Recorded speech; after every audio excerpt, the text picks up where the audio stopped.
Pada akhir abad ke-18, wilayah Irlandia bergejolak dikarenakan kelaliman pihak tuan tanah yang menarik uang sewaan yang sangat besar kepada para petani penggarap lahan. Para petani yang makin miskin dan kelaparan, mereka pun mulai memberontak dan menyerang tuan tanah dimanapun mereka melihatnya sedang lewat di jalanan desa. Kekisruhan itu menyebabkan tumbangnya seorang Mr. Donnelly, seorang petani, ayah dari Joseph, anak bungsu si petani itu. Mr. Donnelly pulang dalam keadaan sekarat. Dalam hembusan nafas terakhirnya, ia masih sempat mengingatkan Joseph betapa pentingnya kepemilikan lahan bagi harga diri seorang lelaki. Tanpa lahan garapan sendiri, zaman itu lelaki is nothing. Mr. Donnelly pun meninggal dunia dengan meninggalkan ketiga anak lelakinya dan sejumlah hutang kepada sang tuan tanah. Kekejaman tidak berhenti saat keluarga Donnelly hendak menguburkan ayahnya, centeng-centeng tuan tanah mencegat mereka. Boro-boro kirim ucapan bela sungkawa, mereka malahan nagih hutang dan melarang mayat itu dikuburkan di lahan yang masih berhutang. Para centeng itu kemudian membakar rumah keluarga sang petani yang sedang berkabung. Joseph marah besar kepada Mr. Christie si tuan tanah. Ia berniat untuk melakukan balas dendam. Dengan menunggangi seekor keledai dan berbekal senapan tua milik mendiang ayahnya, Joseph pun pergi untuk menuntaskan dendamnya. Sampai di suatu daerah, Joseph berhenti untuk beristirahat di sebuah bar. Tidak lama kemudian datang seorang kakek tua perlente.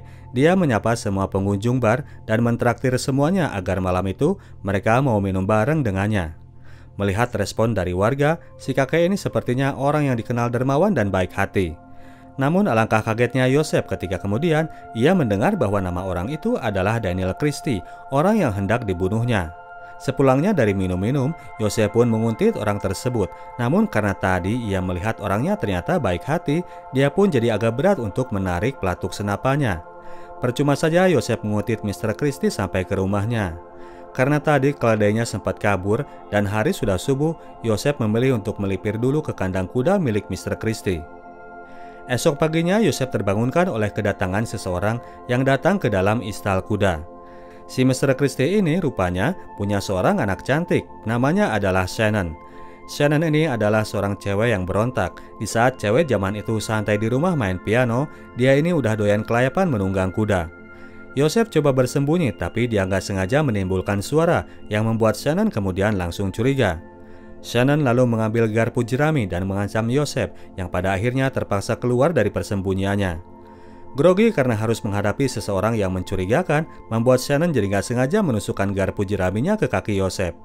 Ngeri sendiri, Shannon pun keluar sambil teriak-teriak sehingga membuat orang seisi rumah jadi terkagetkan. Kepalang basah, Joseph pun keluar dengan senapannya dan menuntut hutang nyawa dari Mr. Christie. Namun senapan tua milik ayahnya itu malah macet dan meledak sendiri. Joseph pun pingsan tak berdaya. Mr. Christie ini pada dasarnya memang orang yang baik hati. Joseph tidak ia hukum, tapi malah ia bawa ke rumah untuk dirawat. Dia ditempatkan di kamarnya Shannon. Datanglah kemudian Stephen, orang kepercayaan Mr. Christie. Orang ini ternyata adalah orang yang kemarin membakar rumah Joseph. Rupanya dia ini calon mantu yang telah dipersiapkan oleh ibunya Shannon untuk mempersunting anaknya. Sementara itu, Joseph yang udah mulai pulih, ia pun segera turun menuju lantai bawah di mana orang-orang sedang berkumpul. Melihat orang yang telah membakar rumahnya ada di depan mata, ia pun langsung menyerang Stephen. Sebagai anak petani yang lebih gagah, Joseph berhasil menundukkan Stephen kalau saja seorang pengawal tidak memukulnya dari belakang.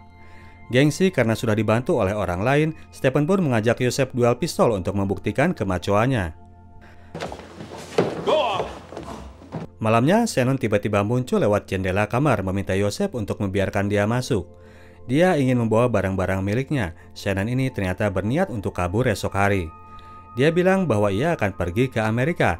Shannon telah menerima selebaran yang mengumumkan bahwa di daerah Oklahoma yang masih lengang kurang penduduk akan ada pembagian jatah lahan masing-masing sebanyak 65 hektar. Melihat Joseph, seorang anak muda yang pemberani, Shannon pun kemudian mengajaknya untuk menjadi pengawal merangkap jongos. Joseph yang lagi dendam ini tentu saja menolak jadi budak lagi. Dia memilih untuk bertarung esok hari melawan pembakar rumah ayahnya. Esok paginya, dalam suasana yang penuh kabut khas daerah Irlandia, Joseph dan Stephen akan bertarung dalam duel hidup dan mati. Pada kesempatan itu, Mr. Christie menyampaikan permohonan maafnya tentang ayah Joseph karena ia sedikit pun tidak mengerti urusan sewa menyewa tanah. Ia mendapatkan semuanya hasil warisan orang tua. Sang tuan tanah pun meminjamkan Yosef sepucuk pistol. Duel pun hendak dimulai, namun karena sebetulnya cupu, Yosef ini tidak bisa menggunakan pistol tersebut. Untungnya Stephen masih terhalang kabut dan Shannon pun datang dengan kereta kuda berusaha membawa Yosef pergi. Yosef yang ketakutan akhirnya memilih untuk kabur dengan kereta kudanya Shannon. Karena hutang budi sudah diselamatkan, mau tidak mau Yosef pun harus menerima takdir jadi jongosnya cewek belagu itu. Berlayarlah kemudian dua anak muda ini menuju Amerika. Di atas kapal laut, Shannon berkenalan dengan Mr. Maguire yang mengaku sebagai turunan Irlandia yang sudah settle di Amerika. Si Mr. ini memang mengkonfirm akan adanya pembagian lahan di Oklahoma, namun sifatnya sayembara dan perlombaan. Dia menyarankan agar Shannon langsung beli kuda dan peralatan berkendara begitu nanti dia tiba di dermaga Boston.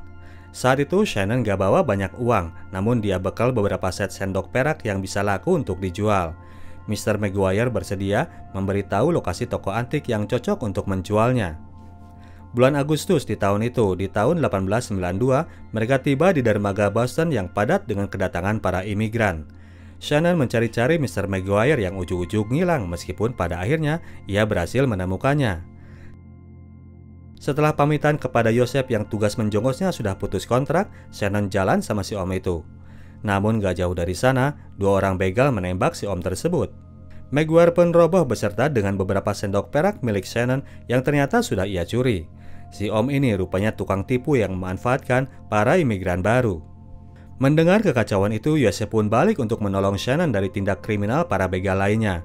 Sendok-sendoknya udah hilang dijarah orang, Shannon pun jatuh miskin gak punya apa-apa lagi. Akhirnya ia menyerahkan dirinya untuk dibawa oleh Yosef. Yosef kemudian mendatangi markas paguyuban orang Irlandia di wilayah itu. Bosnya adalah seseorang yang bernama Mike Kelly yang senang bertinju dengan memakai pakaian necis. Kepada sang bos, Yosef bilang bahwa ia dan adiknya adalah pendatang baru dan minta ditampung dalam perlindungan si bos Mike. Dia pun dibawa untuk mengurus administrasi meninggalkan Shannon di belakang. Orang-orang kumal rupanya nggak bisa lihat cewek bening dikit. Shannon pun ribet digangguin para preman. Melihat Shannon diganggu, Yosef yang sudah kadung ngaku adik ini langsung turun dan menghajar orang tersebut. Melihat si anak baru ini ternyata jago tinju, Mike Kelly langsung terkesan dan langsung mencarikan pondokan untuk mereka. Namun rupanya, satu-satunya pondokan kosong yang bisa disediakan Mike saat itu ada di sebuah rumah bordil. Sementara Yosef senang-senang saja langsung dapat pondokan, Shannon bete berat karena selain rumah bordil, dia pun jadi harus satu kamar dengan seorang anak petani. Dia menyesali perbuatannya yang sudah durhaka, nyolong perkakas perak milik emaknya, sementara Yosef mulai membayang-bayangkan dirinya akan memiliki lahan sendiri di Amerika. Alih-alih Shannon, kini malah Yosef yang memegang harapan itu. Sementara itu di Irlandia sendiri, keluarga Christie makin resah mendapatkan anaknya sudah minggat gak bilang-bilang. Apalagi lokasi minggatnya jauh juga ke Amerika. Musibah itu disusul dengan musibah selanjutnya yang tidak kalah besar bagi mereka. Kaum petani Irlandia mulai marah dan mulai menjarah rumah orang-orang kaya pemilik lahan dan kali itu kejadian tersebut harus menimpa keluarga Christie. Rumah, lahan beserta properti mereka hangus dibakar massa. Mereka pun pada akhirnya jadi terfikirkan untuk mencari kehidupan baru, menyusul putrinya ke Amerika. Di Amerika sendiri, Shannon mulai menjalani kehidupan menjadi orang biasa. Dia mulai ikut kerja di rumah pemotongan ayam, meskipun dia nggak bisa menghindar dari pertengkaran dengan majikannya yang bawel. Omongan bawel, ia balas lebih bawel lagi. Pride-nya sebagai anak orang kaya masih tetap mulus terjaga. Selain untuk bayar pondokan, Yosef dan Shannon juga sedang mengumpulkan uang untuk membeli alat transportasi agar bisa pergi ke Oklahoma. Di pondokan, Shannon pun mulai belajar menggecek cuciannya sendiri. Suasana kagok yang tadinya dirasakan karena harus berbagi kamar dengan Yosef, kini Shannon mulai terbiasa karena meskipun anak petani, Yosef ini nggak kalah ganteng dengan Tom Cruise. Namun pada akhirnya malah Yosef yang jadi serba rikuh karena sebagai anak petani, dia merasa nggak pantas untuk mengganggu anak juragan tanah. Sound efek rumah bordil yang kerap terdengar di malam hari makin memperburuk keadaan, maka dari itu, untuk melampiaskan nafsunya, Yosef memilih untuk menyalurkannya ke arena tinju. Malam itu diisi Yosef dengan bertarung sampai puas dan sampai tidak ada lawan lagi yang maju untuk berhadapan dengannya. Pulang-pulang, dia dibopong oleh seorang lonte dengan keadaan mabuk dan muka bonyok. Yosef kemudian meminta Shannon untuk memeriksa poket di sepatu bootsnya yang ternyata berisi uang sebanyak $4 hasil dari tanding tinju. Uang segitu cukup untuk biaya hidup beberapa bulan tanpa harus kerja nyabutin bulu ayam. Mulai dari saat itu, sementara Shannon melanjutkan pekerjaan sebelumnya, Joseph ganti profesi menjadi petinju. Joseph berkembang menjadi bintang di arena olahraga keras itu. Malam demi malam dilaluinya dengan pertarungan dan selalu berakhir dengan kemenangan. Bocah-bocah mulai mengidolakan dirinya, terlebih lagi Wati sang wanita penghibur. Makin hari Joseph makin populer. Pasar taruhan di tempatnya Mike Kelly makin ramai dengan para penjudi. Suatu hari Joseph diperkenalkan kepada Darcy O'Rourke, seorang anggota dewan yang doyan judi. Dia memintanya agar suatu saat Joseph bertarung melawan petinju asal Italia. Joseph pantang mundur, mau dari Italia atau dari mana, dia akan menghajar semua lawan di hadapannya. Lambat laun Joseph makin meroket menjadi selebritis di wilayah itu. Dibandingkan Shannon, sang putri seorang anak orang kaya, kini malah Joseph yang bisa tampil lebih necis meskipun kemana-mana ia harus pergi dengan muka lebam.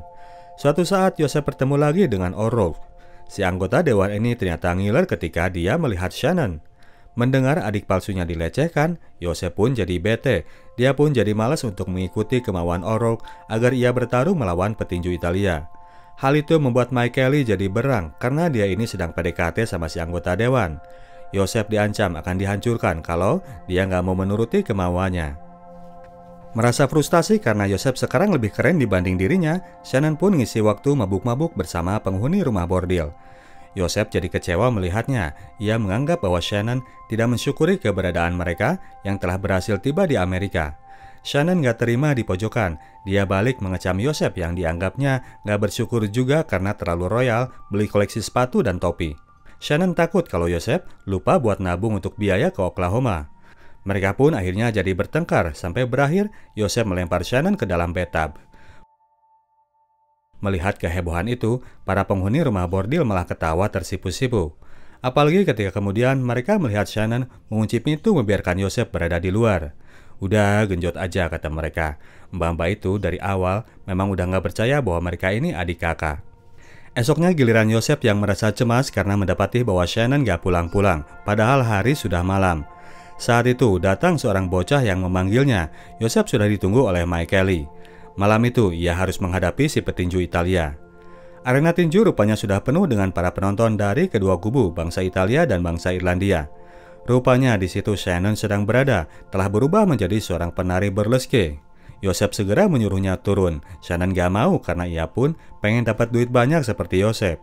Pertengkaran mereka kemudian diinterupsi oleh Mike Kelly yang menyuruh Joseph untuk segera bersiap di arena. Paksaan itu ditambah pula oleh Darcy O'Rourke. Ia menjanjikan uang 50-50 dari menang hasil judi apabila Joseph mau bertanding malam itu. Mendengar uang sebanyak itu, Shannon pun langsung melunak. Ia memberi semangat kepada Joseph. Dengan uang segitu banyak, mereka tidak perlu lagi untuk bekerja.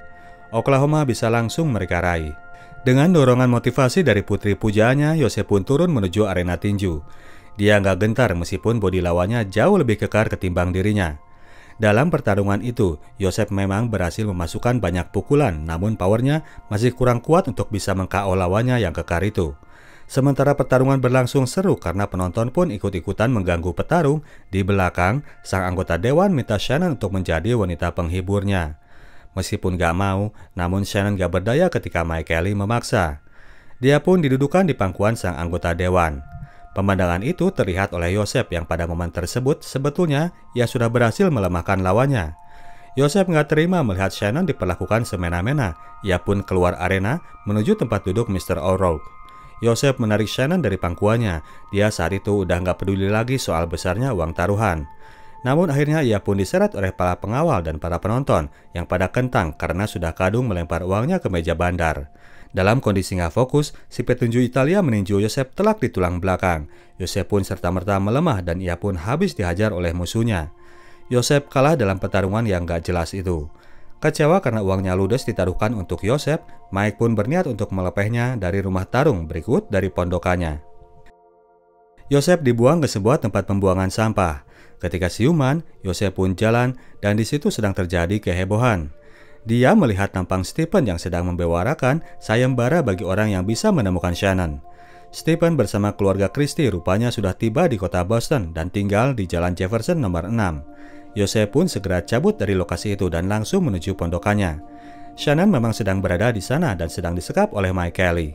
Preman perlente itu, sebelum dia mengusir Yosef dan Shannon, terlebih dahulu dia ingin merampas uang mereka untuk ganti rugi karena kalah judi. Keduanya pun dilepeh di jalanan, semua orang di wilayah itu dilarang untuk menampungnya. Akhirnya Yosef dan Shannon harus luntang-lantung di jalanan. Dalam hujan salju yang masuk di musim dingin, mereka harus mengemis makanan kepada orang-orang. Di suatu lokasi, mereka menemukan sebuah rumah besar. Yosef memperkirakan bahwa rumah itu sedang dalam keadaan kosong. Maka dari itu mereka pun segera menerobos masuk untuk berlindung dari cuaca dingin. Syukur-syukur di sana juga mereka nemu makanan. Masuk ke dalam rumah sementara Yosef langsung menyerbu makanan, Shannon memandang ke sebuah cermin. Dia jadi ngeri sendiri melihat perubahan terhadap dirinya. Dari yang tadinya keren mentereng sekarang jadi lusuh dan kumal. Dia tidak menyangka petualangan itu akan berakhir sedemikian tragis bagi dirinya. Dalam kondisi yang down itu, rasa sombongnya pun mulai meluntur. Shannon sudah tidak mau lagi dilayani oleh Yosef. Dia ingin mereka duduk bersama, sebagaimana layaknya pasangan suami istri, bukan Tuan Putri dan jongosnya lagi. Suasana haru itu kemudian terinterupsi dengan kedatangan tuan rumah. Mereka pun segera kabur dari rumah itu. Namun baru saja mereka mau keluar gerbang, tuan rumah keburu melepaskan tembakan dan tepat mengenai Shannon. Yosef segera membopongnya dan lari karena tuan rumah terdengar hendak lapor polisi. Melihat tuan putrinya sedang pingsan, namun tidak ada satu pertolongan pun yang bisa ia dapatkan, Yosef akhirnya mulai nyerah. Ia pun datang ke Jalan Jefferson nomor 6 agar Shannon mendapatkan perawatan dari keluarganya.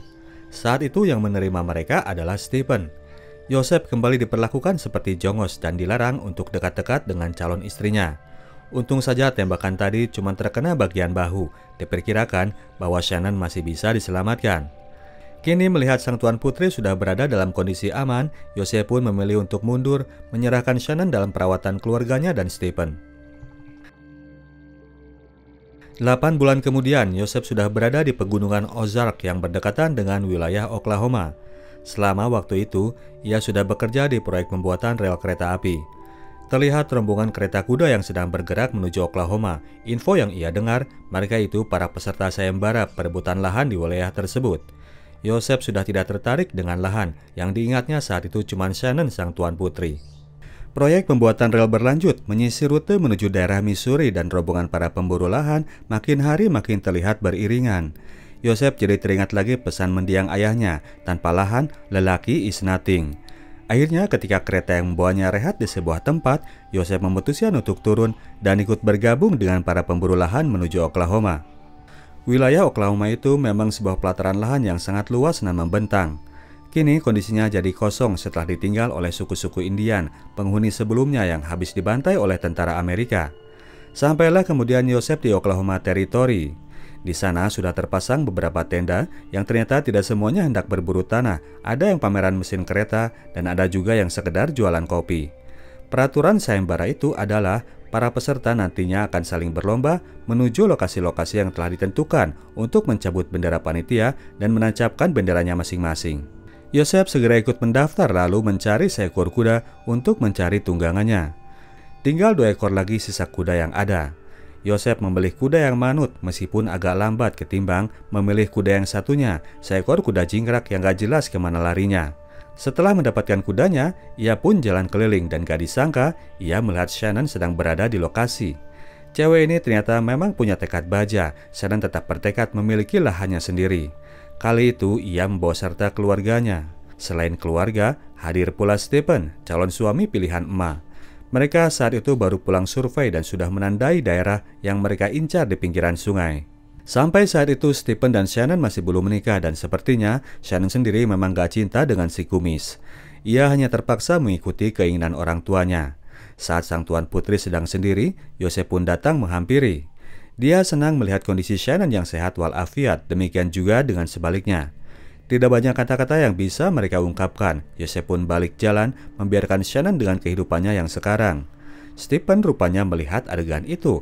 Dia pun mencegat Yosef dan mengancamnya, meminta agar anak petani itu menjauh dari tunangannya.